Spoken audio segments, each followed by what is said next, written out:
We are A responsible opposition. ಯಾಕಂದ್ರೆ ಜನರ ರಕ್ಷಣೆ ಹೊರುವಂತದ್ದು ನಿಮ್ಮ ಗುರುತರ ಜವಾಬ್ದಾರಿ. ಅವರು ಬೇಕಾಬಿಟ್ಟಿ ಆಡ್ಕೊಂಡು ಹೋಗ್ಬೋದು, ಆದ್ರೆ ಜನರ ಸಾಮಾನ್ಯ ಜನ. You are correct. ಅದಕ್ಕೆ ನಾವು ನಿರ್ಭೀತವಾಗಿ ಅವರ ಎಲ್ಲ ನ್ಯೂನ್ಯತೆಗಳನ್ನು ಎಕ್ಸ್ಪೋಸ್ ಮಾಡುವಲ್ಲಿ ನಾವು ಸಫಲರಾಗಿದ್ದೇವೆ. ಈಗ ನೀವು ನೋಡ್ತಾ ಇದ್ದೀರಿ ಎಂತೆಂಥ ಹೋರಾಟಗಳನ್ನು ನಾವು ಮಾಡಿದ್ವಿ. ಈಗ ಸರ್ಕಾರಕ್ಕೆ ಅಪಮಾನದ ಅಂಚಿಗೆ ಬಂದುಬಿಟ್ಟಿದ್ದಾರೆ ಅವರು. ನಾವು ಏನೇ ಹೇಳಿದ್ರು ಅದಕ್ಕೆ ಇವಾಗ ಒಪ್ಪುವ ಪರಿಸ್ಥಿತಿಗೆ ಬಂದಿಲ್ಲ. ಹೋರಾಟ ಮಾಡಿದ್ವಿ. ವಾಲ್ಮೀಕಿ ನಿಗಮದ್ದು 187 ಕೋಟಿ ಸರ್ಕಾರಿ ಹಣವನ್ನು ಪರ್ಸನಲ್ ಖಾತೆಗಳಿಗೆ ವರ್ಗಾವಣೆ ಮಾಡಿದ್ದು ಹಿಡ್ದಾಕಿದ್ವಲ್ಲ. ಮುಖ್ಯಮಂತ್ರಿಗಳು ಫ್ಲೋರ್ ಆಫ್ ದಿ ಹೌಸ್ನಲ್ಲಿ ಒಪ್ಕೊಳ್ತಾರೆ 187 ಕೋಟಿ ಅಲ್ರಿ, ಅದು ಬರೀ 87 ಕೋಟಿ ಎಂದು. Is it not a crime? ಹಿಡ್ದಾಕ್ಲಿಲ್ವಾ ನಾವು? ರಾಜೀನಾಮೆ ಕೊಟ್ರ? ಅದು ಒಂದಾಯ್ತು, ಜೈಲಿಗೆ ಹೋದ್ರು, ಎಲ್ಲ ಆಯ್ತು, ಅಪಮಾನ ಆಯ್ತು. 14 ಸೈಟ್ಗಳು ಮುಖ್ಯಮಂತ್ರಿಗಳು ನಾನು ಜಗ್ಗೋದಿಲ್ಲ ಬಗ್ಗೋದಿಲ್ಲ ಅಂದ್ರು. ರಾತ್ರಿ ಜಗ್ಗಿ ಬಿಟ್ರಲ್ಲ, 14 ಸೈಟ್ ವಾಪಸ್ ಕೊಟ್ಬಿಟ್ರು. ನೋಡಿ ನೀತಿ ಹೆಂಗಿದೆ ಅಂದ್ರೆ, ಲೂಟಿ ಮಾಡ್ಬೋದು, ಕಳ್ತನ ಮಾಡ್ಬೋದು. ಪಬ್ಲಿಕ್ ಯಾರಾದ್ರೂ ಮಾಡಿದ್ರೆ ರಿಕವರಿನೂ ಮಾಡ್ತಾರೆ, ಜೈಲಿಗೆ ಕಳಿಸ್ತಾರೆ. ಕಾಂಗ್ರೆಸ್ ನೀತಿ ಹೆಂಗೆ ಅಂದ್ರೆ, ನೀವೇನು ಬೇಕಾದ್ರೂ ಮಾಡಿ ಮಾಲ್ ವಾಪಸ್ ಕೊಟ್ರೆ ಚುಪ್ತ, ನಿಮಗೆ ಸಿಗ್ತೇ ಇಲ್ಲ. ಯಾಕೆ? ಇದನ್ನು ಪಬ್ಲಿಕ್ಗೂ ಕೊಡಿ. ಈ ನ್ಯಾಯ ಅವ್ರಿಗೊಂದು ಇವ್ರಿಗೊಂದು ನ್ಯಾಯ ಆಗುತ್ತೇನಾ? ಇದು ಮುಖ್ಯಮಂತ್ರಿಗಳ ನೀತಿ. ಮಲ್ಲಿಕಾರ್ಜುನ್ ಖರ್ಗೆ ಅವರು 5 ಎಕರೆ, ಸುಮಾರು 200 ಕೋಟಿ ಬಾಳ್ತಕ್ಕಂಥ 5 ಎಕರೆ ತನ್ನ ಫ್ಯಾಮಿಲಿಗಳಿಗೆ ಇದರಲ್ಲಿ ಜಮೀನು ಹೊಡ್ಕೊಂಡಿದ್ರು ಏರ್ ಸ್ಪೇಸ್ ಅಲ್ಲಿ. ನಾವು ಹಿಡ್ದಾಕಿದ್ವಿ. ಅವರು ಏನೇನೋ ಕತೆ ಹೇಳಿದ್ರು, 2ನೇ ದಿನ ವಾಪಸ್ ಕೊಟ್ಬಿಟ್ರು. ಅಪಮಾನ ಆಯ್ತು, ಇದರಲ್ಲೂ ಅಪಮಾನ ಆಯ್ತು. ಈಗ ಇದಕ್ಕೂ ಹೋರಾಟ ಮಾಡಿದ್ರು. ಈ ಬಾಂಗ್ಲಾದೇಶಿಗರು ಬಂದು ಸುಮಾರು ಬೆಂಗಳೂರು ಸುತ್ತ ಒಂದು 20 ಲಕ್ಷ ಜನರು ಸೇರ್ಕೊಂಡ್ಬಿಟ್ಟಿದ್ದಾರೆ. ಅವ್ರನ್ನ ಹೊರಗಾಕ್ಬೇಕಂತಂದ್ರೆ ಹೊರಗಾಕಲ್ಲ. ಯಾಕೆಂತಂದ್ರೆ ಅವ್ರ ವೋಟ್ ಬ್ಯಾಂಕ್ ಅದು. ಅಲ್ಲಿ ಡೆಮಾಲಿಷನ್ ಇವರೇ ಮಾಡಿಬಿಟ್ರು. ಅಲ್ಲಿ ನಾವು ಹೋಗಿ ನೋಡಿದ್ರೆ ವೆಸ್ಟ್ ಬೆಂಗಾಲಿಂದ ತಂದಿರೋ ಕಾರು ಎಲ್ಲ ನಿಂತಿದೆ. ಅಲ್ಲಿ ಒಬ್ರು ಇಲ್ಲ ಅಲ್ಲಿನವರು ಅಂತ ಹೇಳಿ ಇವ್ರು ಹೇಳ್ತಾರೆ. ಒಂದು ಯಾವುದೇ ಸಂದರ್ಭದಲ್ಲಿ ಡೆಮಾಲಿಷ್ ಆದ ಕಡೆ ಡೆಮಾಲಿಷ್ ಆಗಿದ್ದಕ್ಕೆ ಅವರು ಅತಿಕ್ರಮ ಅಂತಲೇನೆ ಡೆಮಾಲಿಷನ್ ಮಾಡೋದು. ಮತ್ತೆ ಅವರಿಗೆ ನೀವು ಪುನರ್ವಸತಿ ಕೊಡೋದೇ ಇಲ್ಲ. ವಿಶೇಷವಾಗಿ ಅಲ್ಲಿ ಮುಸಲ್ಮಾನರು ಇದ್ರು ಅನ್ನೋ ಕಾರಣಕ್ಕೆ ಅವ್ರಿಗೆ ವಿಶೇಷವಾಗಿ ನಾವು ಮನೆ ಕೊಡ್ತೀವಿ ಅಂದ್ರು. ನಾನು ಹೇಳಿದೆ, ನೀವೇನಾದ್ರೂ ಒಂದು ಮನೆ ಅವ್ರಿಗೆ ಅಲ್ಲಿನವ್ರಿಗೆ ಕೊಟ್ರೆ, ಅಲ್ಲಿ ಕಟ್ಸಿರೋದೆಲ್ಲನೂ ಬಿಜೆಪಿ ಕಾಲದಲ್ಲಿ ಕಟ್ಸಿರೋ ಮನೆಗಳಲ್ಲಿರೋದು ಆ ಬೈಯಪ್ಪನಹಳ್ಳಿಯಲ್ಲಿ. ಎಲ್ಲ ಇದಕ್ಕೂ ದಲಿತರನ್ನು ತಂದು ನುಗ್ಗಿಸ್ಕೊಳಿಸ್ಬಿಡ್ತೀನಿ ಅಂತ ಹೇಳಿದೆ ನಾನು. ನಮ್ಮ ಪಕ್ಷ ಸ್ಟ್ಯಾಂಡ್ ತಗೊಳ್ತು. ಒಂದು ಮನೆ ಕೊಡ್ಲಿಕ್ಕೆ ಆಗಿಲ್ಲ ಅವರಿಂದ. ಕಾನೂನು ಪ್ರಕಾರ ನಡಿಬೇಕು ಈ ದೇಶ, ಕಾನೂನು ಬಾಹಿರವಾಗಲ್ಲ. ಅದರಲ್ಲಿ ಮುಖಭಂಗ ಆಯ್ತು. ಈಗ 6,000 ಕೋಟಿ ನಾವು ಕೊಟ್ಟಿದ್ದೀವಿ ಅಂತ ಹೇಳಿದ್ರು. ಈ ಲೋಕಾಯುಕ್ತ ರೈಡ್ ಮಾಡಿದಾಗ 25 ಲಕ್ಷ ಆಫೀಸರ್ ಹತ್ರ ಸಿಕ್ತು. ಅವು ಹೇಳ್ದ ನಾನು ಮಂತ್ರಿಗಳಿಗೆ ಇದನ್ನ ಕಲೆಕ್ಷನ್ ಮಾಡಿ ಕೊಡ್ಬೇಕು ಅಂತ. ಆಮೇಲೆ ಇದು ಕಣ್ಣು ಕಟ್ಟಿದ ವಿಷಯ ಅಲ್ಲ. ಈ ಕೈ ಉಣ್ಣಿಗೆ ಕನ್ನಡಿ ಬೇಕಾಗಿಲ್ಲ. ಎಕ್ಸೈಸ್ ಡಿಪಾರ್ಟ್ಮೆಂಟ್ ಅಲ್ಲಿ ಈ ರೀತಿ ಸುಲಿಗೆ ನಡೀತದೋ ಇಲ್ಲೋ ಪ್ರತಿಯೊಬ್ಬ ವ್ಯಕ್ತಿಗೂ ಗೊತ್ತು. ಇದು ಮಾಡಿ ಸಿಕ್ಕಾಕೊಂಡಿದ್ದಾರೆ. ಈಗ ನಾವು ಎಷ್ಟು ಹೋರಾಟ ಮಾಡಿದ್ರು ಅವನ್ನ ರಿಸೈನ್ ಮಾಡೋದಾಗ್ಲಿ ಅಥವಾ ಇದರಿಂದ ಅವ್ರನ್ನ ಕೈ ಬಿಡೋದಾಗ್ಲಿ ಮಾಡಿಲ್ಲ. ಯಾಕಂದ್ರೆ ಇಷ್ಟೆಲ್ಲ ಅಪಮಾನ ನಮಗಾಗಿದೆ. ಇವ್ರೇನಾದ್ರೂ ರಿಸೈನ್ ಮಾಡಿಸ್ಬಿಟ್ರೆ ಒಪ್ಕೊಂಡಂಗಾಗತ್ತೆ. ಆದ್ರಿಂದ ರಿಸೈನ್ ಮಾಡಿಸೋದು ಬೇಡ ಅಂತ ಮಾಡ್ತಾರೆ. ಈ ರೀತಿ ಬಂಡ ಸರ್ಕಾರಕ್ಕೆ ಎಂತ ಹೋರಾಟ ಬೇಕು? ಮತ್ತೆ this is my question to them. ನಡೀತಾ ಇದೆ.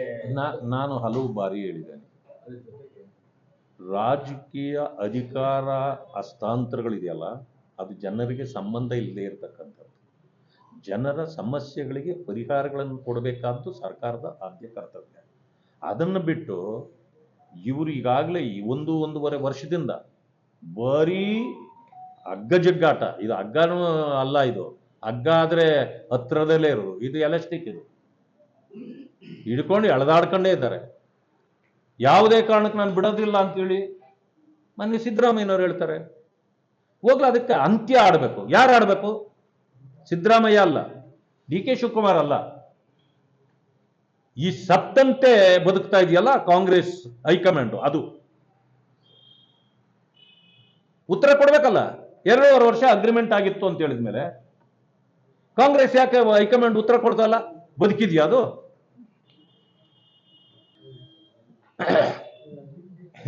ಕಾಂಗ್ರೆಸ್ ಎಲ್ಲೆಲ್ಲಿ ಪೈಪೋಟಿ ಕೊಡ್ತದಂತ ನಮಗೂ ಗೊತ್ತಿದೆ. ಈಗ ನನ್ನ ಪಕ್ಷ ಹಿಂದೆ ಪ್ರೀತಮ್ ಗೌಡ್ರ ಇಲ್ಲಿ ಗೆದ್ದಿದ್ರ ಇಲ್ಲ, ಪೈಪೋಟಿ ಇತ್ತು ಇಲ್ಲ, ಅದಾಗಿದೆ. ಈಗ 2 ಕಡೆ ನಮ್ಮ ಶಾಸಕರಿದಾರಿಲ್ಲ, ನಮ್ದು ಏನೂ ಇಲ್ಲ ಅಂತಂದಾಗ ಅದರ ಮಾತು. ಆಮೇಲೆ ನಾನು ಇನ್ನೊಂದು ಮಾತು ಹೇಳ್ತೇನೆ.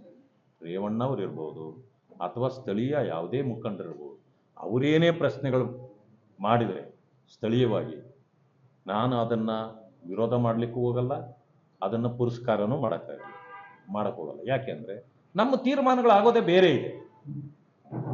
ಅದಕ್ಕೆ ಪುರಸ್ಕಾರ ಕೊಡ್ತಕ್ಕಂಥದ್ದು ಅದು ಅವ್ರು ಯಾಕೆ ಮಾತಾಡಿದ್ರು ನಾನು ಹೇಳಲಿಕ್ಕೆ ಹೋಗಲ್ಲ. ಆದರೆ ನಮ್ಮ ಪಕ್ಷದ ತೀರ್ಮಾನ ನಾವು ಮಾಡ್ತೀವಿ, ಅವರ ಪಕ್ಷದ ತೀರ್ಮಾನ ಅವ್ರು ಮಾಡ್ತಾರೆ. ಅವ್ರು ಏನು ಬೇಕಾದರೂ ಹೇಳ್ಕೊಳ್ಬಹುದು, ಅದಕ್ಕೆ ನಮ್ಮ ವಿರೋಧ ಇಲ್ಲ. ನಮ್ಮ ಪಕ್ಷದವರು ಹೇಳಿದಾಗ ಅವರು ವಿರೋಧ ಮಾಡ್ತಾರೆ.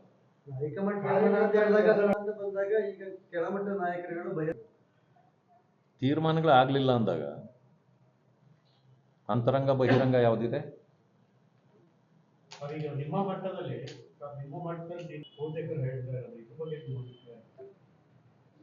ಇದನ್ನ ಸೂಕ್ತ ಸಮಯದಲ್ಲಿ ನಮ್ಮ ವರಿಷ್ಠ ಮಂಡಳಿ ತೀರ್ಮಾನ. ನಿಖಿಲ್ ಕುಮಾರಸ್ವಾಮಿ ಅವರು ಅದನ್ನೆಲ್ಲ ಜನ ಬಯಸ್ತಾರೆ ಅಂತ ತಪ್ಪೇನಿದೆ? ಜನತಾದಳ 113 ಸೀಟ್ ಗೆದ್ರೆ ಅವ್ರು ಯಾರನ್ನ ಬೇಕಾದ್ರೂ ಮಾಡ್ಕೊಳ್ಬೋದು. ನಮ್ದೇನು ಅಭ್ಯಂತರ ಇಲ್ಲ. ಅಲ್ಲ, ಅವ್ರು ಯಾವ ಅರ್ಥದಲ್ಲಿ ಹೇಳಿದಾರ ನನಗೆ ಗೊತ್ತಿಲ್ಲ. ಅದರಿಂದಾಗಿ ಅವ್ರು ಮುಖ್ಯಮಂತ್ರಿ ಆಗ್ತಾರೆ ಅಂತ ತಡೀಲಿಕ್ಕೆ ನಾವ್ಯಾರು? 113 ಸೀಟ್ ಗೆದ್ದವ್ರು ಯಾರು ಬೇಕಾದ್ರೂ ಚೀಫ್ ಮಿನಿಸ್ಟರ್ ಆಗ್ಬೋದು. ನೋಡ್ರಿ, ನಾವು 113 ಬಂದಾಗ ನಾವು ಮುಖ್ಯಮಂತ್ರಿ ಆಗ್ತೀವಿ.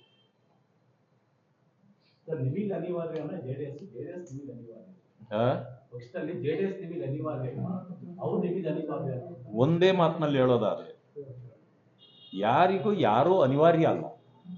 ಆದ್ರೆ ಸಾಂದರ್ಭಿಕವಾದ ಕೆಲವು ರೀತಿಗಳನ್ನ ನಾವು ಎದುರಿಸುವಾಗ